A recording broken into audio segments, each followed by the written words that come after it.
It's a joy to be with you. Thank you for joining us as we look at God's Word. And of course, Jesus now has been arrested in the Garden of Gethsemane. And it's very clear from God's Word that he willingly allowed that to take place, with the people falling back on one knee whenever he told them that he really was Jesus of Nazareth, and an ear of Malchus being whacked off and Jesus restoring that ear. And then in the presence of all of those people, he said, I have 12 legions of angels available to me right now if I want to use them.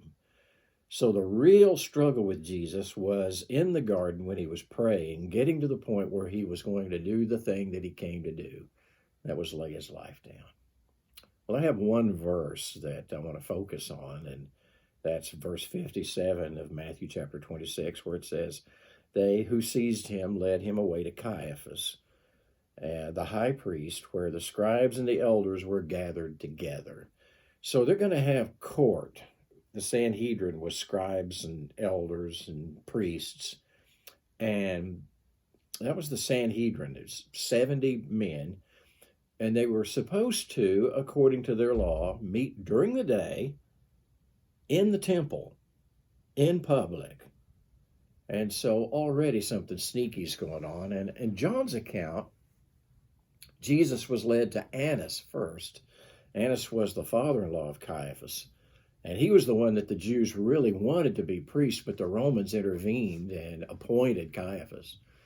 So they took him to Annas first, and it says that Annas asked him a bunch of questions about his belief and his teachings and all that stuff.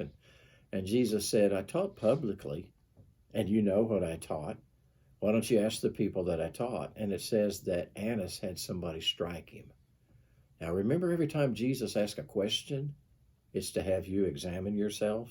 It's not because he doesn't know the answer. He said, what did I do that you would have me struck for? Did I say something that I deserve to be struck for? In other words, I got struck because you hate me. I'm here because you hate me. And you hate me because I'm a threat to your way of life. You don't want to change. Same thing with Caiaphas. Remember, Caiaphas was in charge of all the temple activities, so he was in charge of the money changers. And twice, once at the beginning of Jesus' ministry, and then once just a few days before this, Jesus had the money changers cast out of the temple, called it a den of thieves. Caiaphas' pride and Caiaphas' pocketbook were both attacked. After Lazarus had been raised from the dead, some people went and told Caiaphas and told the priests and the scribes and the Pharisees. And listen to what Caiaphas said to them.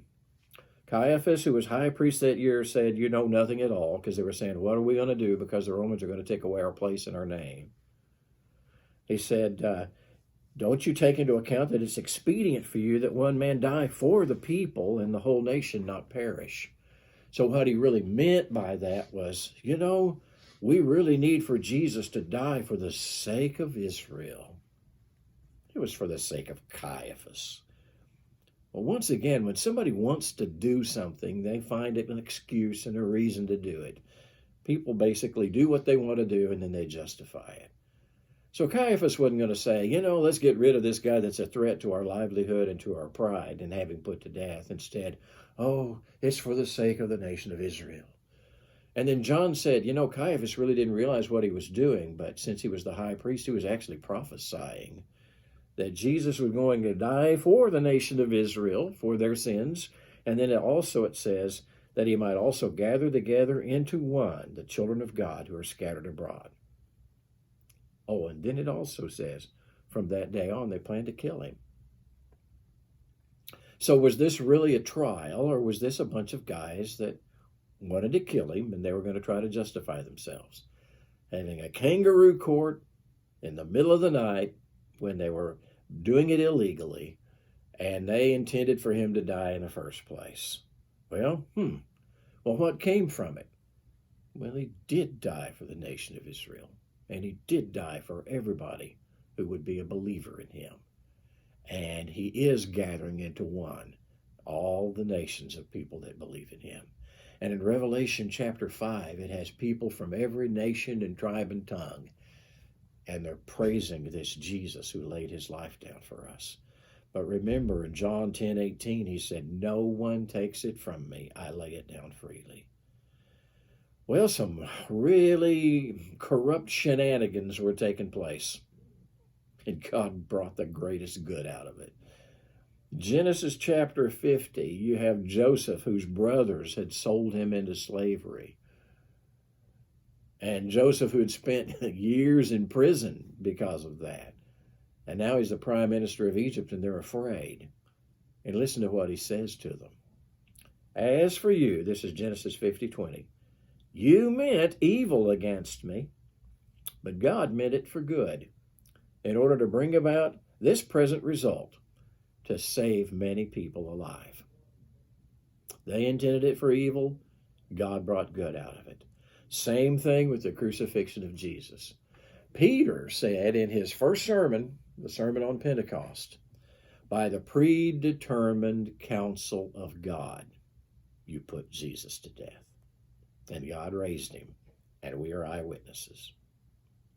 God brought good out of the evil that men do. You know, that really helps me at a time like this, because I think there's a lot of falsehood and a lot of shenanigans and a lot of cheating going on in our society today. But then there's a God who is the sovereign, and he can take the honoriest thing that was ever done and bring good out of it. I'm glad I belong to him. I hope you do too.